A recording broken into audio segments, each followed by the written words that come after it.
Alors bonjour tout le monde et bienvenue encore à cette autre série sur 1 Thessaloniciens maintenant rendu au chapitre 3. Et je tiens avant de commencer à vous remercier de votre fidélité qui est toutes les semaines. Vous prenez le temps de nous visiter, vous prenez le temps d'écouter les messages. J'espère que ça vous édifie et que ça vous encourage énormément. Donc certainement que tout au long de l'histoire de l'Église, depuis que le Seigneur Jésus a fondé son Église, les croyants ont fait face à toutes sortes de guerres, je dirais, sur le plan spirituel. Mais comme nous l'avons vu justement la semaine dernière et comme je vous ai présenté, jamais nous devrions baisser notre garde sur le plan personnel concernant notre adversaire, le diable, qui est comme un lion rugissant, cherchant qui il dévorera.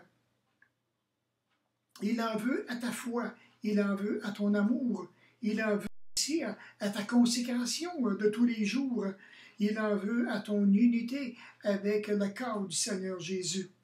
Il n'a que pour les enfants de Dieu seulement que de la haine. Alors, mais l'Église de Thessalonique qui a su passer à travers, je dirais, plusieurs tempêtes de la vie. Et cela maintenant grâce à la fidélité du Seigneur Jésus. Au fil des années et jusqu'en 2020, le Seigneur Jésus lui-même n'a-t-il pas dit cette pensée quand il dit « Je bâtirai mon Église et que les portes du séjour des morts ne prévaudront point contre elle. » Quelle assurance et quelle bénédiction, quelle sécurité de la part du Seigneur et auquel nous en sommes grandement bénis. Alors ce matin, nous allons regarder donc cette première image du PowerPoint qui dit une Église qui a su comment surmonter de dures épreuves. Et le verset maintenant que nous regarderons ce matin, mais c'est dans 1 Thessaloniciens chapitre 3 et les versets 6 à 9 que je lis présentement sur le PowerPoint qui dit « Mais Timothée, récemment arrivé ici de chez vous, nous a donné de bonnes nouvelles de votre foi, de votre amour, et nous a dit que vous avez toujours de nous un bon souvenir, désirant nous voir comme nous désirons vous voir. En conséquence, frères, dans nos angoisses et nos épreuves, nous avons été consolés à votre sujet à cause de votre foi. Car maintenant nous vivons, puisque vous demeurez fermes dans le Seigneur.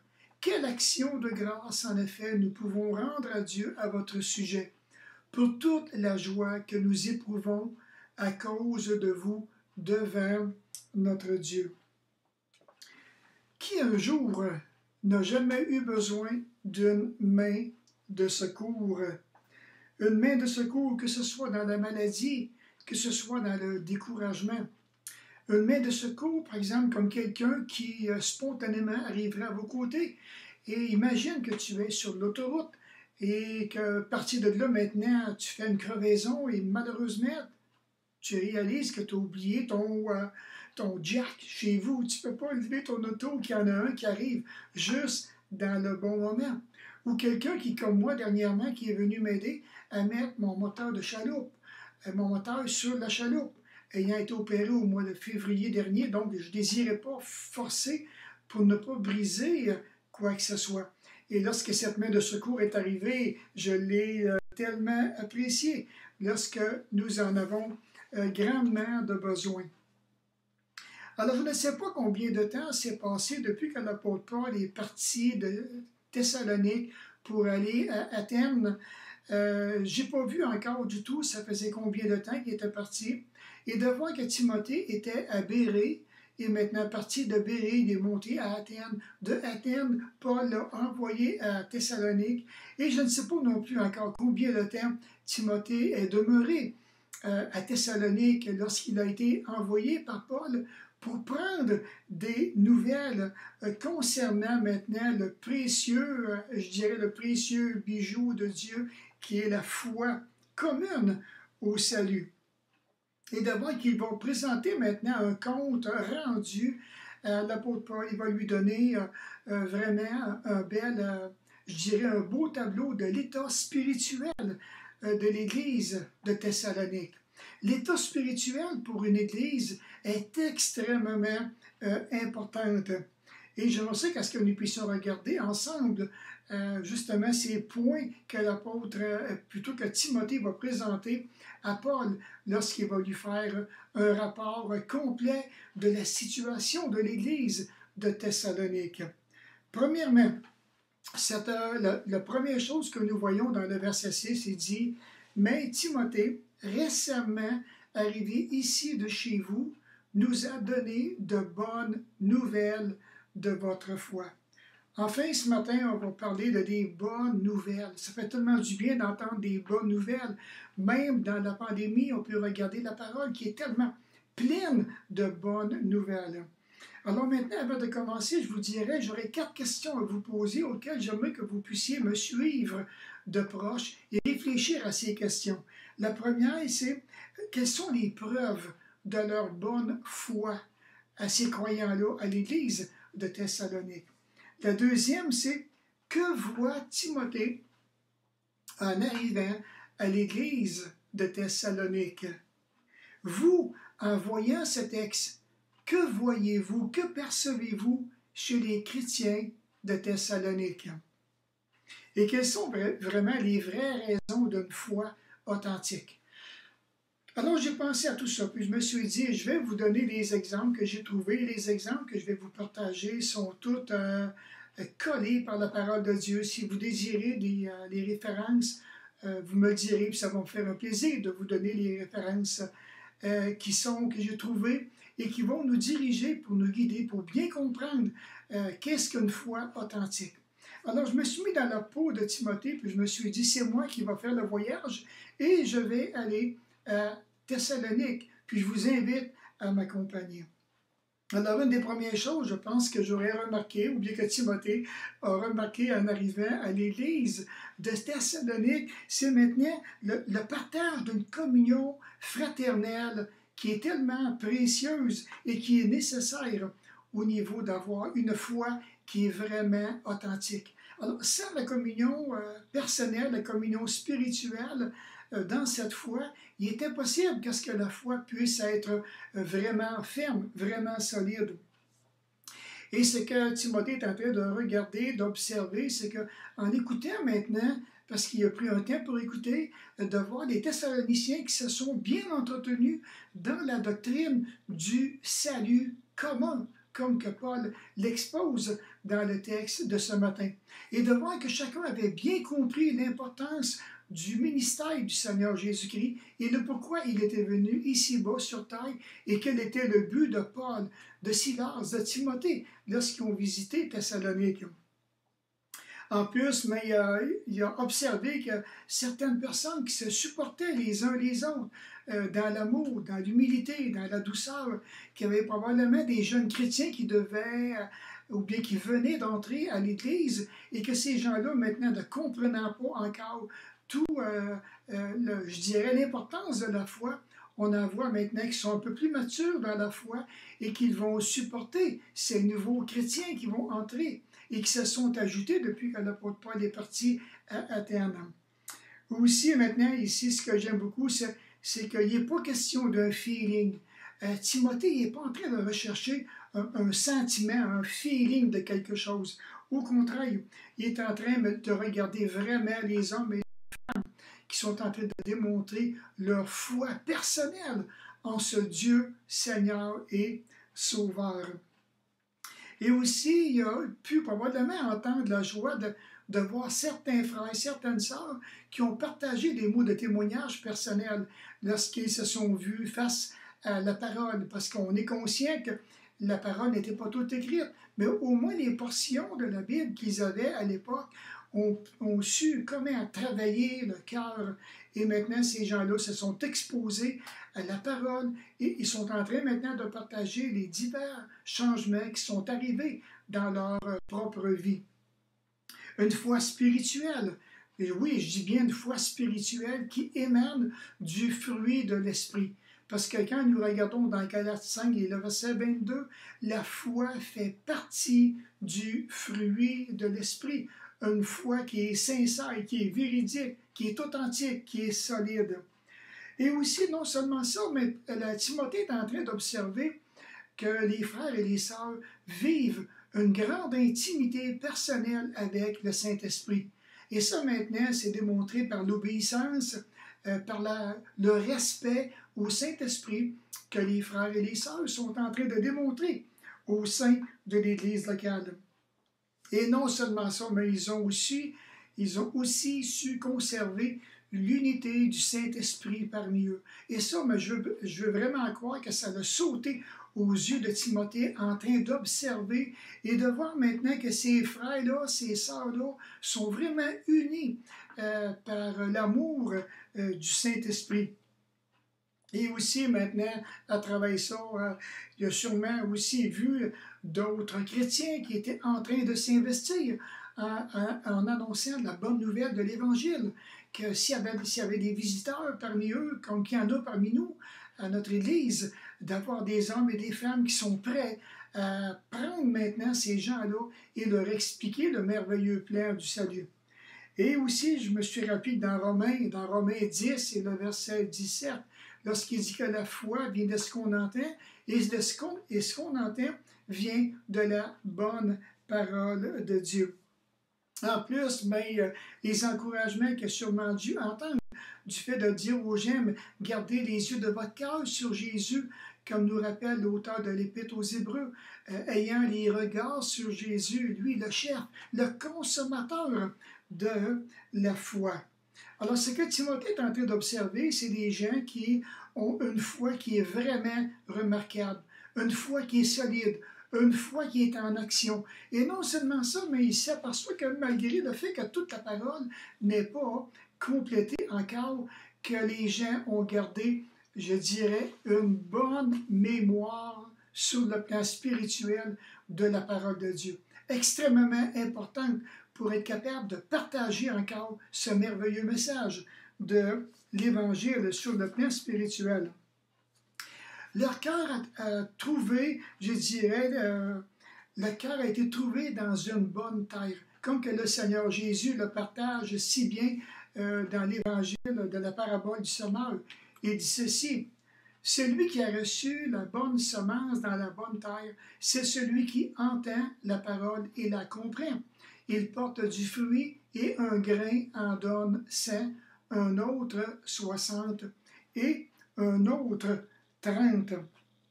Mais lorsque nous venons au Seigneur, une chose est certaine, Dieu nous équipe de dons spirituels. Alors, si toi maintenant qui es venu à Jésus dernièrement, je veux que tu saches que les Écritures nous disent que Dieu t'a donné un don auquel tu as la responsabilité de développer et de mettre au service de l'Église.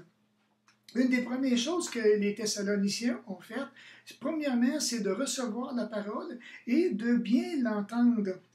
Savez-vous qu'il y a des gens qui ne peuvent pas entendre la parole? Je ne sais pas si ça vous est déjà arrivé, mais des gens qui, c'est beaucoup trop pour eux, ou bien qui vont vous arrêter lorsque vous êtes en train de partager l'Évangile. Ça m'est arrivé personnellement, de des gens qui m'ont dit « Arrête, je ne peux plus entendre ce que tu es en train de dire. C'est beaucoup trop pour moi. » Et devant maintenant, il y a d'autres personnes, bien entendu, qui sont curieux, ils ont entendu la parole, ils ont développé cette curiosité, puis même ils ont osé dire, probablement à Paul, ou bien à tous les évangélistes, « Hey, est-ce que je pourrais voir ce verset-là qui est écrit dans la Bible? » Mais je n'aurais jamais pensé que c'était écrit dans la Bible.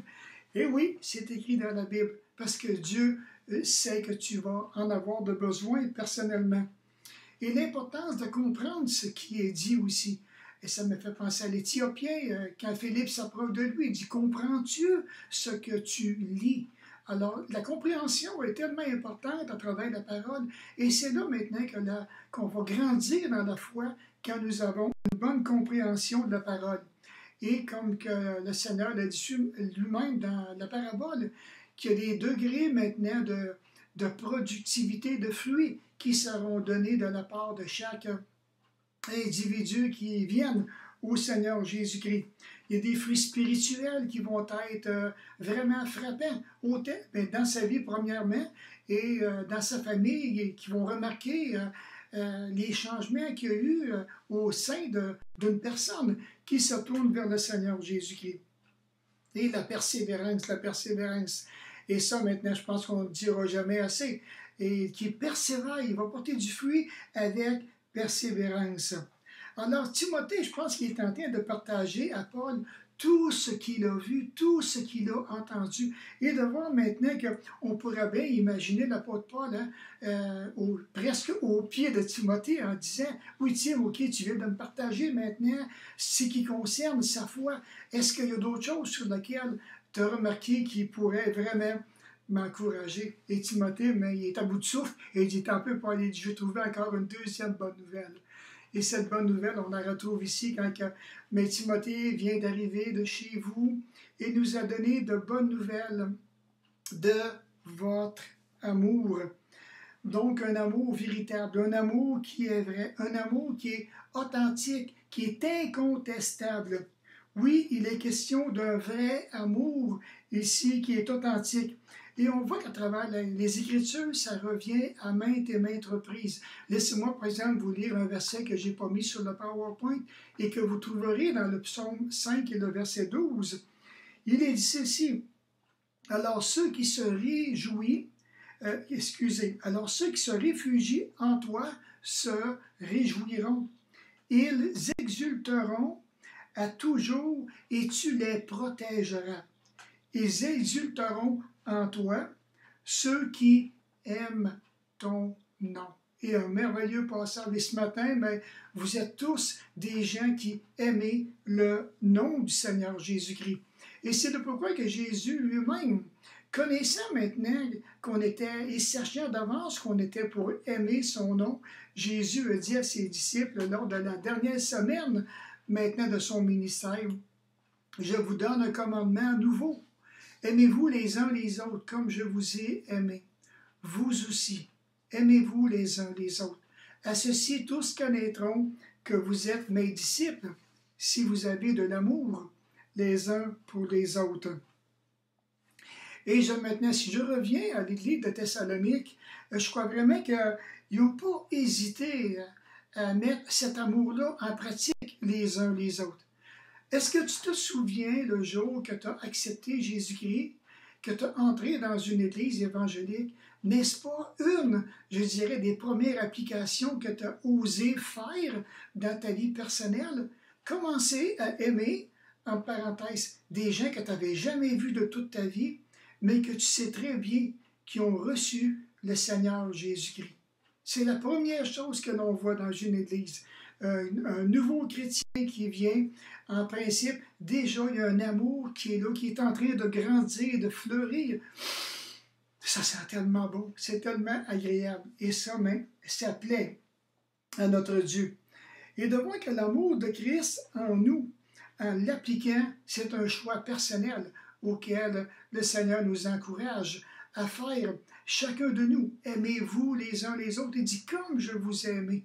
Vous avez vu comment que je vous ai aimé? Maintenant, à votre tour, aimez les autres de la même manière que moi, je vous ai aimé. N'oubliez pas que l'amour est commandé et non la haine au sein d'une église locale. Et l'amour fraternel. S'il n'y a pas d'amour fraternel dans une église devient froide, elle devient distante, elle est loin de marcher dans la foi. Et leur foi était agissante par l'amour des uns des autres. Alors, plus qu'il y a de l'amour qui est démontré, plus que cela démontre la grandeur de la foi dans le cœur d'un croyant.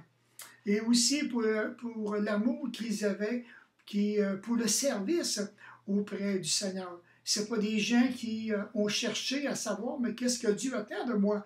C'est des gens qui se sont investis et par amour pour le Seigneur, ils ont fait des pas, ils en ont encore fait et maintenant ils ont découvert le ministère que Dieu attendait d'eux. Et de voir que l'amour maintenant ici est au-dessus, je dirais, de toute la vaine manière de vivre.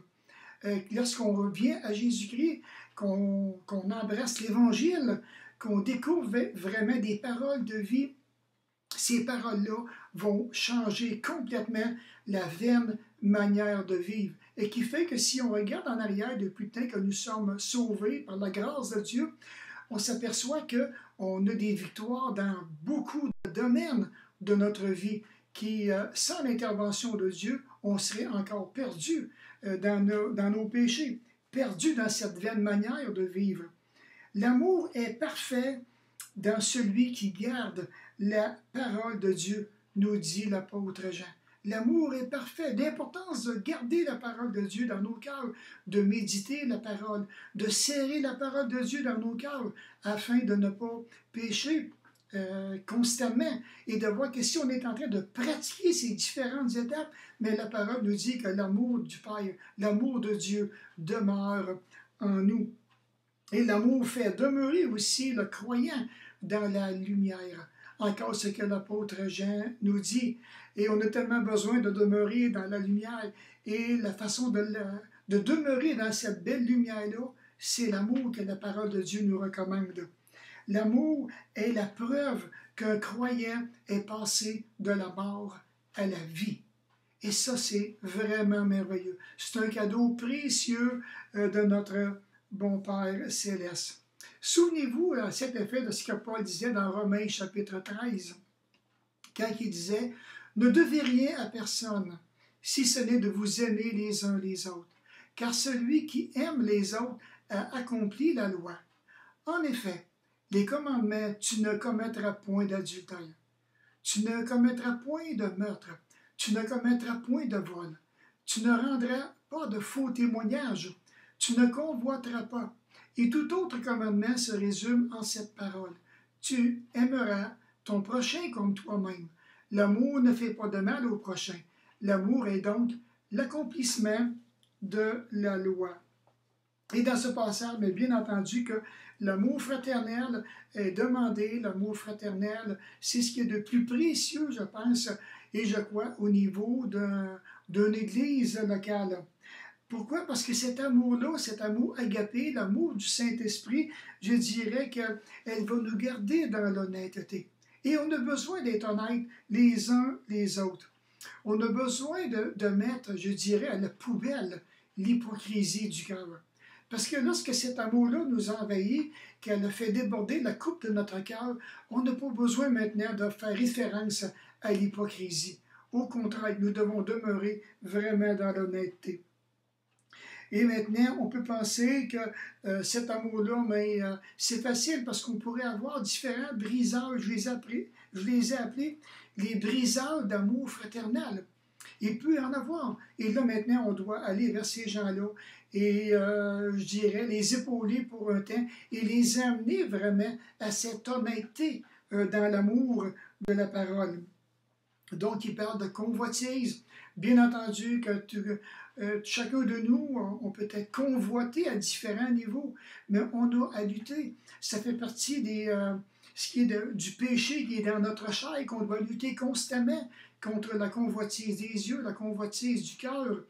Et comme il dit si bien dans le passage, de ne pas commettre d'adultère, de même pas chercher à désirer sexuellement la femme d'un autre, mais d'aimer vraiment notre épouse. Et aussi la responsabilité, donc, les uns envers les autres. Alors, c'est que Paul recommande maintenant ici à l'Église de Rome, tu aimeras ton prochain comme toi-même. L'amour ne fait point de mal au prochain. Donc, l'amour est donc l'accomplissement de la loi. Et même si je vais encore un petit peu plus loin, lorsque Paul écrivait aux chrétiens de Galate, il dit ceci, « Car en Jésus-Christ, ce qui a de la valeur, ni la circoncision, ni l'incirconcision, mais la foi qui est agissante par l'amour. » Et c'est sûr que ça devient vraiment intéressant de voir maintenant si on est en train de mettre en pratique ce précieux verset. C'est certain maintenant que ça va démontrer que j'ai et que tu as une grande foi personnelle. Et c'est que nous devons comprendre ici, dans ce verset, et comme je prends plaisir à vous le dire à chaque message, il commence par la conjonction car en Jésus-Christ.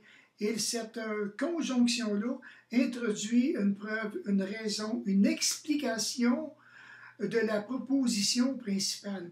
Et pour bien comprendre la proposition principale, il faut comprendre le verset 5 qui dit « Or l'espérance de la justice que nous sommes déclarés justes à cause de la justice de Christ et de son œuvre accomplie à la croix. » Alors, il nous parle d'une justification qui est déclarée par le Seigneur Jésus-Christ, et c'est pour ça qu'il dit, ce n'est pas, au fond, ce qui a de la valeur, la circoncision ou bien l'incirconcision, mais la foi qui est agissante par l'amour. Celui qui accomplit maintenant notre justice, nous pourrons nous présenter en toute sécurité devant le Père, plein de confiance pour la raison que le Seigneur Jésus a payé notre prix à la croix.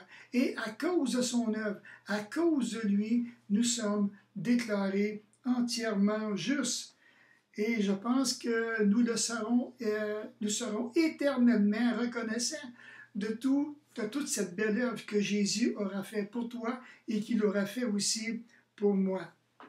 Donc, ici maintenant, troisièmement, vous devez toujours, comme il dit, vous avez toujours de nous un bon souvenir, désirant nous voir comme nous désirons aussi vous voir. C'était la très bonne nouvelle pour ce missionnaire fondateur, Paul, qui avait été à Thessalonique et que maintenant je dirais qu'il recevait cette belle consolation. Ça a dû vraiment être un baume dans son cœur d'entendre les nouvelles de la foi, les nouvelles de leur amour, et maintenant, ces gens-là qu'ils désiraient revoir l'apôtre Paul. Ils avaient conservé de lui, et non seulement de lui, de Timothée, aussi de Silas. Imaginez quand Timothée est arrivé à Thessalonique, la façon qu'ils ont dû l'accueillir, ça devait être tellement, tellement beau, chaleureux. Donc, ils ont gardé un très bon souvenir de lui, et aussi des autres missionnaires, comme que je mentionnais tantôt. Et qu'ils étaient encore, je dirais, fermement attachés à ces gars-là. On a hâte d'y revoir, on a hâte qu'ils viennent faire un tour à Thessalonique. Et ça, mais quel soulagement! Et n'est-ce pas ce que désirerait au fond tout ouvrier qui travaille dans le Seigneur? Souviens-toi, je te dirais, de quelqu'un qui t'a aidé, de quelqu'un auquel vous avez eu maintes et maintes reprises ensemble, que vous avez passé vraiment du beau puis du bon temps sur le plan spirituel, et que vous êtes maintenant séparés pour un temps, pour des raisons peut-être de déménagement, de famille, qu'importe. Et que vous revoyez ces personnes-là, je dirais, quelques années plus tard. Imaginez maintenant la journée que vous allez vous revoir tous les deux et dire « Hey, te souviens-tu du bon temps qu'on a passé ensemble? J'ai toujours gardé un bon souvenir de toi. Puis tu m'as tellement fait du bien à travers toutes ces années. Ça me fait chaud au cœur de te revoir. » Alors, c'est dans ce genre de situation que l'amour fraternel prend tout son sens, que l'amour fraternel nous encourage les uns les autres. Il y a vraiment un goût naturel qui vient de partager, de s'encourager, de s'édifier les uns les autres, de partager des témoignages, des preuves qui ont dû arriver au cours des années et comment maintenant qu'on a traversé ces dures épreuves, comment que Dieu nous a rendus plus que vainqueurs au fond par celui qui nous fortifie. Imaginez la joie, l'amitié, l'intimité et qui se dégage d'une telle relation entre, je dirais, les gens qui nous ont fait du bien dans notre vie et ici, dans le contexte, envers un berger avec ses brebis. Ça m'amène à vous poser des questions. Avez-vous vu dernièrement la personne qui vous a présenté au Seigneur Jésus? Pensez à la personne qui vous a présenté l'Évangile. Si oui, vous rappelez-vous le bon temps que vous avez passé ensemble, les questions qui sont venues dans vos discussions. Et honnêtement, n'êtes-vous pas attaché de cœur avec ces personnes-là, que ça fait peut-être même des années que vous n'avez pas vu, que vous savez excusez, même plus quelle place qu'ils sont rendus, mais au fond, vous aimeriez tellement les revoir. Ne serait-ce pas une bonne idée peut-être de leur lancer un petit coup de fil, un petit coup de cellulaire et de prendre de leurs nouvelles et aussi de remercier le Seigneur d'avoir mis ces hommes-là, ces femmes-là sur votre chemin. J'ai pensé, par exemple, prenez le larron, là, ce qui était sur la croix, qui était maintenant rendu en fin de vie. Il a juste dit trois, quatre petits mots. Seigneur, souviens-toi de moi quand tu viendras dans ton règne. C'est tellement pas long. Puis Jésus lui-même a dit, aujourd'hui même, tu seras avec moi dans le paradis. Wow! Pouvez-vous maintenant imaginer, voir toute la joie de ce criminel sur la croix être maintenant dans le paradis avec Jésus? Alors, quel merveilleux souvenir! Et le fait aussi que le Seigneur lui avait fait cette promesse-là. Et ce que Jésus dit, il va l'accomplir fidèlement. Compte tenu maintenant des nombreux ennemis de l'Évangile qu'il y avait maintenant à Thessalonique, et le fait qu'il y avait que l'apôtre Paul avait quand même une inquiétude que je dirais raisonnable concernant maintenant les différentes activités sataniques ou diaboliques sur le plan spirituel, concernant la présence des faux enseignants, les faux docteurs qui étaient là. Alors maintenant, qui espéraient éloigner les Thessaloniciens de la vérité, comme ils ont fait dans bien des endroits. Ils ont tout fait pour éteindre cette flamme de l'Évangile. Et j'ai pensé aux chrétiens de Galate, quand l'apôtre Paul dit « Ô Galates, dépourvus de sens, vous qui êtes fascinés ou charmés, qui vous a plutôt fasciné ou bien charmé, vous, aux yeux de Jésus-Christ, a été peint comme crucifié. » Et ici, maintenant, l'apôtre Paul présente vraiment toute la beauté de l'Évangile. C'est tellement beau, c'est tellement agréable d'entendre le message de l'Évangile. Puis à travers tout ça, maintenant, il y avait certaines personnes qui commençaient à aller vers la désobéissance, puisqu'ils étaient charmés, qui avaient été vraiment séduits sur le plan spirituel. Et de voir que lorsque Paul, maintenant, il dit ce que j'ai lu, que lorsque Paul présentait l'Évangile, ou qu'il l'a présenté aux chrétiens de Galate, les chrétiens de Galate pouvaient vraiment voir la signification profonde de la croix, que l'Évangile était venu à leur cœur avec tellement une belle clarté et en pleine puissance du sacrifice de Christ. Ils ont cru et ils ont reçu le Seigneur Jésus-Christ. Donc, on parle de des gens qui sont vraiment des élus, qui sont sauvés. Et le mot « paix » que nous retrouvons, qui veut dire, c'est l'acte de placarder un avis officiel sur la place du marché. Et qu'est-ce que ça veut dire maintenant? C'est que l'apôtre Paul, lorsqu'il faisait sa présentation concernant maintenant le Seigneur Jésus-Christ, on dit que la présence de cœur des chrétiens de Galate était telle maintenant que lorsque les gens s'assoyaient au pied de l'apôtre Paul pour l'écouter parler de la beauté de l'Évangile, de la beauté de Jésus-Christ, que les gens pouvaient comme entendre les coups du marteau, des clous qui entraient dans les mains et dans les pieds du Seigneur Jésus. Que pour eux, c'était facile d'imaginer le sang qui coulait de son visage suite à la couronne d'épines, son côté percé par le soldat. Et aussi, ces gens étaient convaincus de la mort expiatoire pour les péchés que le Seigneur Jésus-Christ lui-même leur avait donné pour leurs péchés. Maintenant, ça m'amène à poser une question. Sais-tu pourquoi réellement que le Seigneur Jésus-Christ est mort et ressuscité? Connais-tu vraiment les vraies raisons bibliques de sa venue ici-bas sur terre? Une autre question. Quelqu'un t'a-t-il charmé dernièrement au point de perdre, je dirais, de perdre le sens, c'est-à-dire perdre les perceptions, perdre les impressions ou les sentiments de ton cœur? Quelqu'un t'aurait-il charmé dernièrement?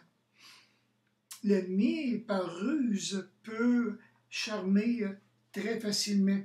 Et je dirais, si oui, hâte à toi d'aller au pied de la croix. Hâte à toi maintenant et retrouve-toi avec le Seigneur. Et laisse, je dirais, ce faux charme au pied de la croix. Et reviens, je dirais, à ton bon sens. La plus grande joie que Paul éprouve en entendant maintenant les 3 points que je viens de vous partager, la foi des Thessaloniciens, l'amour des Thessaloniciens, maintenant ce que Paul disait, qui ont ce désir mutuel de se rencontrer. Et le 4e point maintenant, c'est que les gens avaient confiance. Avaient confiance. La plus grande joie de Paul était que les gens avaient confiance en lui. Une église qui n'a pas confiance en son berger, mais c'est la fin. Alors, toute l'affection des Thessaloniciens était tellement forte qu'ils désiraient aussi voir l'apôtre Paul. Depuis qu'il était séparé de ses enfants sur le plan spirituel. Sa joie est immense ici par le fait que l'Église désire avoir communion fraternelle avec l'apôtre Paul. Alors, souvenez-vous, maintenant j'ai pensé dans Acte 4, par exemple, que l'Église persévérait dans l'enseignement, dans la fraction du pain, dans la communion fraternelle, dans les prières. Dans Hébreux 10, il dit « N'abandonnons pas notre assemblée comme c'est la coutume de quelques-uns, mais exhortons-nous réciproquement. » Et c'est là d'autant plus que vous voyez s'approcher le jour. J'ai pensé aussi dans 1 Jean, chapitre 1, chapitre 1, le verset 3, de renouer notre communion avec le Père, avec le Fils. Et ça, maintenant, ça donne une joie qui est parfaite. Quand notre communion est renouée avec le Père, avec le Fils. Donc, je dirais ici, partir de ce verset, l'apôtre Paul, il y a un désir omniprésent de la part de Paul et de la part de l'Église et des uns des autres de pouvoir maintenant se revoir. Ça m'amène à poser des questions. Alors, y a-t-il des frères ou des personnes avec qui tu aimerais partager ce désir immense de passer du temps dans la communion personnelle? Quelqu'un qui a eu vraiment un impact dans ta vie. Quelqu'un qui te manque présentement. N'est-ce pas toujours une grande joie de revoir ces gens qui ont eu des impacts dans notre vie? Une autre question. Es-tu certain d'être en repos avec tous et chacun? Et ça, c'est une question auquel tu dois examiner ton propre cœur. Peut-être serait-il le temps de renouer certains liens avant le retour de Jésus-Christ. Connais-tu une personne qui serait peut-être même sur le point d'abandonner l'Assemblée présentement? Et c'est important, peut-être que tu as entendu parler qu'il y a certaines personnes qui désireraient abandonner. En tant qu'Église locale, sommes-nous réellement en communion les uns les autres? Tout comme l'Église de Thessalonique. Est-ce que vraiment qu'on est en communion authentique les uns avec les autres? Crois-tu avoir une part de responsabilité pour protéger l'unité du corps de Christ, pour laquelle Jésus a prié fidèlement afin que nous puissions être un, que nous puissions garder cette belle unité? N'a-t-il pas prié justement dans Jean chapitre 17 pour que l'on puisse, que cette unité-là puisse vraiment nous paraître un bijou extrêmement précieux? C'est à réfléchir. Alors maintenant, par les nouvelles que Timothée a apportées à l'apôtre Paul, maintenant l'apôtre Paul, de son côté à lui, il est passé de l'anxiété à la joie. Enfin, le fardeau tombe, les soucis maintenant sont tous réconfortés et tout fardeau devient léger. Enfin, l'Église va bien, l'amour va bien, la foi va bien, ils ont hâte de me revoir. Et l'Église encore me fait confiance. C'est extraordinaire. Qu'est-ce qu'un berger pourrait avoir de plus? Le verset 7 qui dit ceci, « En conséquence, frères, dans nos angoisses et nos épreuves, nous avons été consolés à votre sujet à cause de votre foi.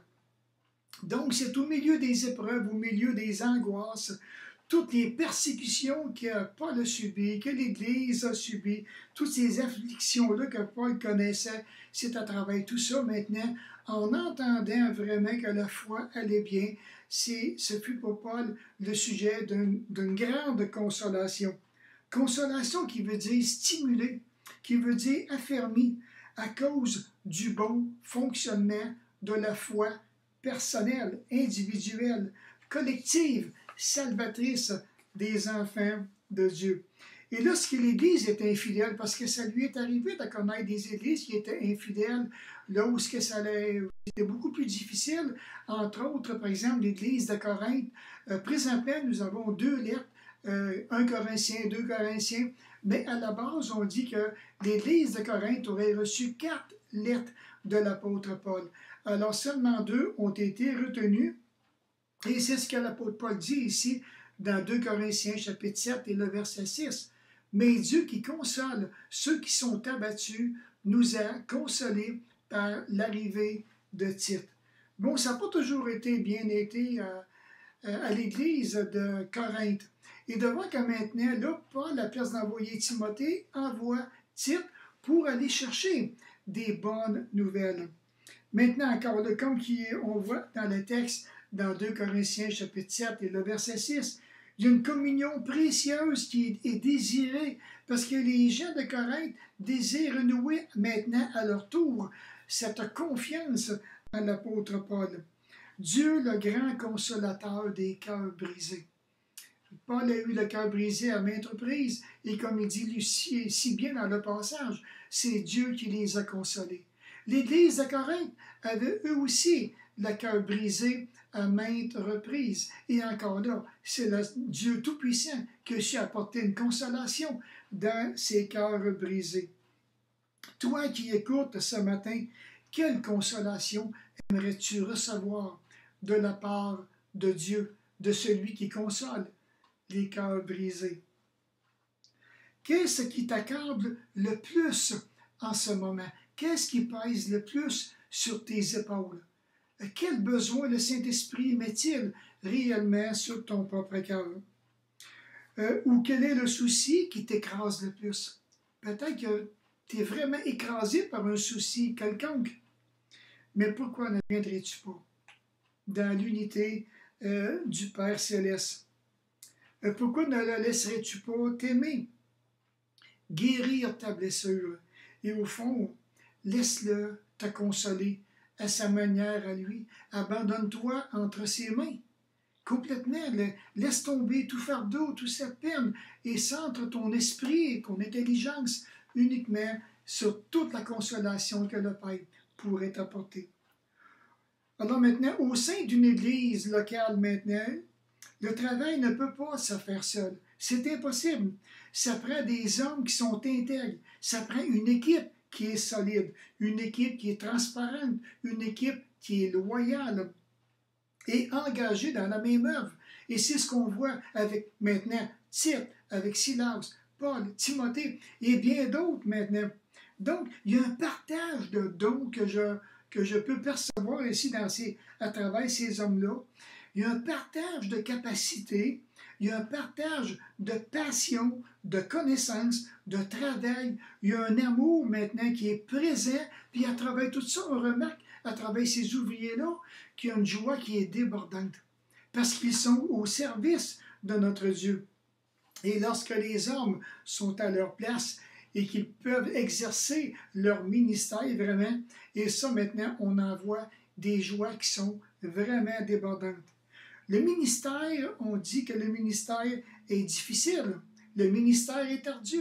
Et comme j'ai partagé dernièrement, toi qui aspires à devenir un ancien ou un pasteur dans une église, attelle-toi, parce qu'il y a du travail, c'est ardu. Et je dirais aussi, pas nécessairement beaucoup de périodes de repos dans le ministère.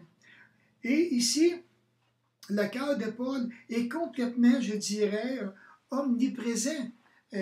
Pas juste Paul, mais tous les ouvriers le cœur est omniprésent dans la responsabilité du ministère et les secours qui peuvent être apportés. C'est omniprésent et parfois on voudrait bien se détacher de tous ces besoins-là, mais dans le cœur du pasteur, du berger, c'est extrêmement difficile. Maintenant, peut-être que toi, qui écoutes ce message le matin, peut-être tu passes par des moments de découragement, épuisé, fatigué. Jésus disait, venez à moi, vous tous qui êtes fatigués et chargés, et je vous donnerai du repos. N'est-ce pas ce que Paul a fait? N'est-ce pas ce que tant de chrétiens depuis 2000 ans qui ont fait? Revenir à la croix, revenir à Jésus, revenir au Père afin de se dégager de tout souci, de tout fardeau. Alors imaginez toute la joie qui émane de cette communion-là personnelle avec le Seigneur. Le secours de Jésus est tellement précieux. Et Jésus voit tes difficultés, il voit comment est-ce que tu peines dans la vie. Pourquoi ne viendrais-tu pas à lui? Et peut-être que toi qui écoutes ce message, il n'y a peut-être plus même plus d'espoir dans ton cœur, il n'y a même plus de lumière, tu ne vois même plus la lumière au bout du tunnel. Mais Dieu console. Dieu console. Et Dieu console encore aujourd'hui en 2020.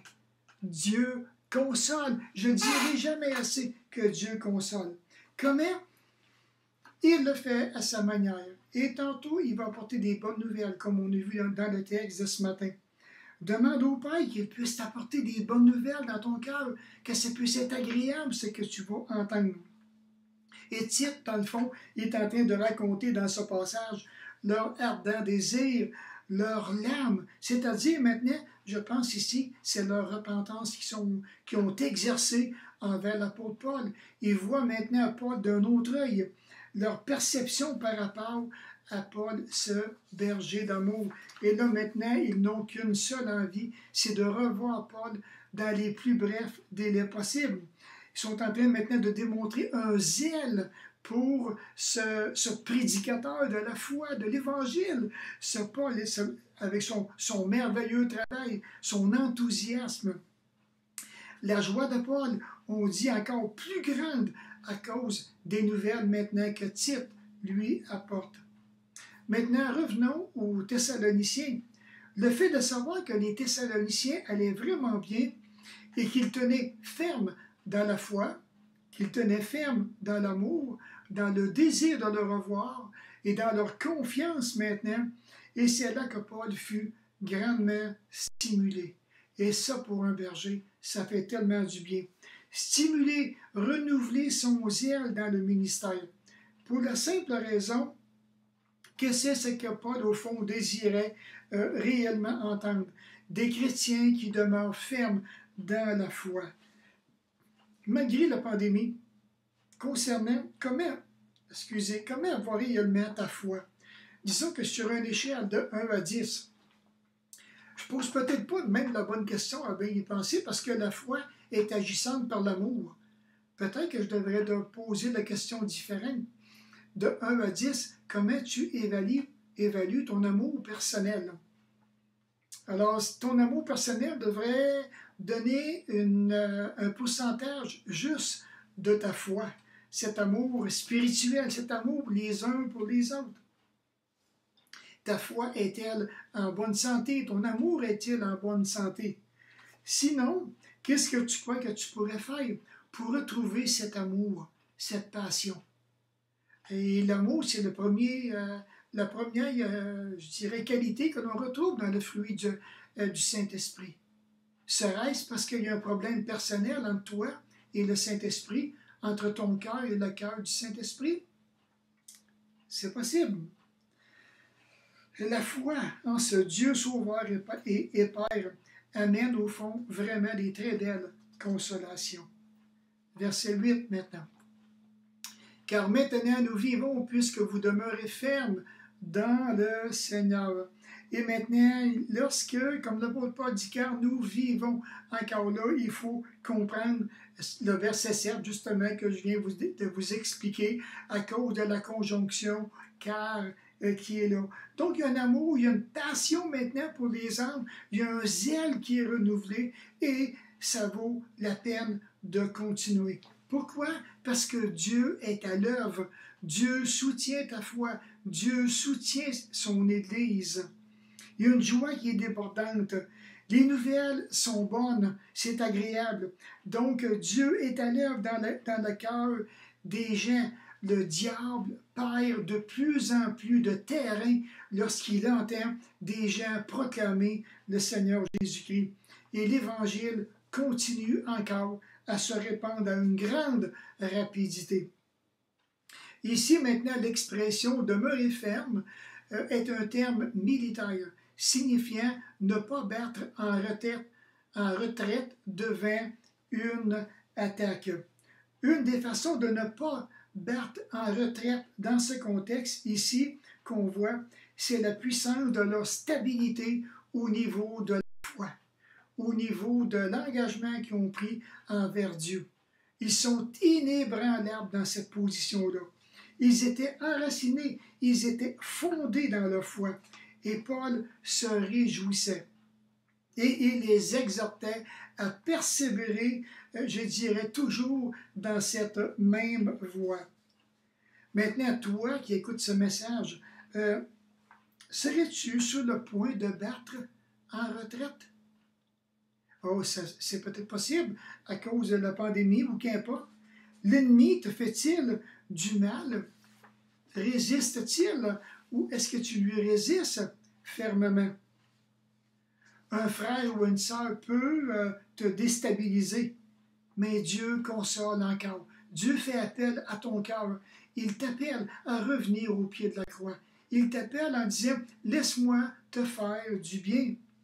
Et ce ne sera jamais le temps pour qui que ce soit de battre en retraite. Alors l'apôtre Paul est tellement content de voir maintenant comment les Thessaloniciens vont dans sa deuxième lettre.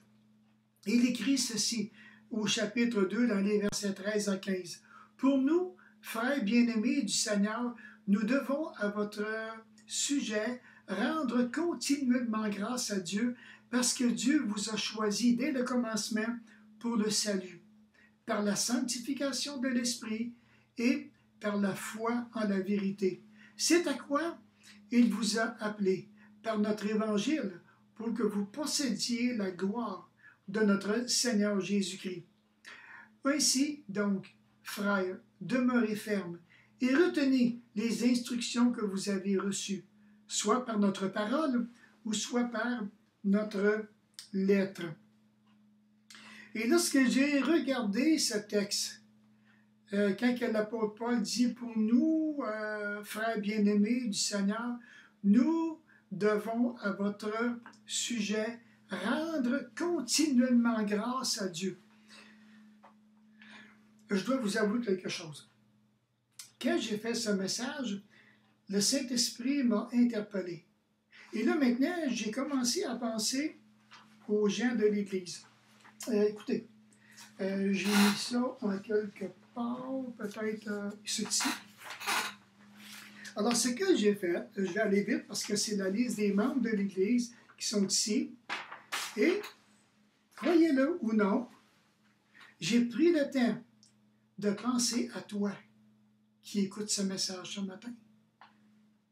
En tout, il y en avait presque, j'ai compté, tout près de 80 personnes.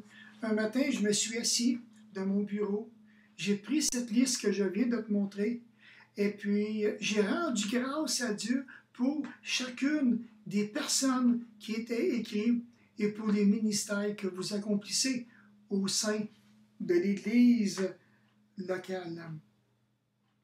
Et au fond, tout comme l'apôtre Paul le dit ici, quelle action de grâce, en effet, nous pouvons rendre à Dieu à votre sujet pour toute la joie que nous éprouvons à cause de vous devant notre Dieu. Pensez-vous que je n'ai pas éprouvé de la joie? J'ai passé une journée complète, même encore aujourd'hui, au même instant que je vous parle. Il y a une joie qui est dans le cœur, qui est là, parce que j'ai eu le privilège de rendre grâce à mon Père Céleste pour toi qui écoute ce message. Même si tu n'es pas membre de l'Église, parce que j'ai tous les noms de ceux qui sont des adhérents, qui nous fréquentent, j'ai rendu grâce à Dieu pour toi qui écoute ce message ce matin. Une Église qui tient ferme malgré le danger, malgré le potentiel des difficultés spirituelles, apporte de la joie à son serviteur. Il rend ce missionnaire, Paul, Timothée, Tite, à l'heure qu'on a vu, Silas, qui rend des hommes vraiment extrêmement reconnaissants envers Dieu. Et le terme ici, rendre grâce, qui veut dire exprime l'impossibilité de rendre grâce au Seigneur pour toute la joie que l'œuvre de Dieu lui fait éprouver devant Dieu. Et c'est ça qui me réjouit le plus à travers tout ça, parce que c'est grâce à Dieu, c'est grâce à notre Papa Céleste, c'est grâce à celui qui nous a choisis encore ce matin que nous sommes là. L'œuvre de la grâce de Dieu dans la vie des Thessaloniciens a rendu Paul et Silas, de même que Timothée, reconnaissant au-delà de toute expression humaine. Je m'en vais me calmer, là. Bon. Mais c'est ça. C'est vraiment ça. Ce qui me réjouit le plus, c'est cette beauté de Dieu qui a été fidèle à travers les siècles, qui a tenu l'Église dans le creux de sa main et qui tient l'Église du Saguenay dans le creux de sa main. Ah, gloire à Dieu! Gloire à Dieu pour cette puissance qui nous tient dans le creux de sa main. En terminant, j'ai pensé d'écrire une prière. Et j'espère que cette prière-là pourrait te rejoindre, toi qui écoutes ce message ce matin. Alors ensemble, on pourrait la dire dans notre cœur, ou bien vous pourrez la lire en même temps que moi. Je dois t'avouer, en entendant ce message, que je ne suis pas toujours à la hauteur de ce que je devrais être, ma foi. J'en éprouve de la peine et de l'insatisfaction. Parfois, je me sens déstabilisé, incertain, hésitant et pas certain de moi. Je ne discerne pas toujours quand je devrais faire confiance en la foi. Père Céleste, à la lumière de ce que j'ai entendu ce matin, j'aimerais tellement que ma foi personnelle réjouisse le cœur de mes frères et de mes sœurs. Que ma foi puisse te réjouir, toi, le grand Seigneur et Maître de ma vie. Père, puisses-tu m'aider et montre-moi comment puis-je te réjouir de plus en plus. Augmente ma foi, puisque tu en es la source, la seule source, de même que le seul chef, et viens au secours de mon incrédulité. Ah, les amis, si vous saviez, c'est tellement agréable de voir. Ce qui me réjouit le plus, c'est la façon que Dieu prend soin de nous. En terminant, je vous encourage à écouter ce cantique qu'on a préparé, moi puis mon épouse, qui nous dit que le titre, c'est « Comme tu es grand ». Et au plaisir de se revoir dans notre prochaine étude. Bonjour à tous. Donc, comme mentionné tantôt, on y va avec ce merveilleux cantique qui nous dit « Comme Dieu est grand » ou bien « Comme tu es grand ».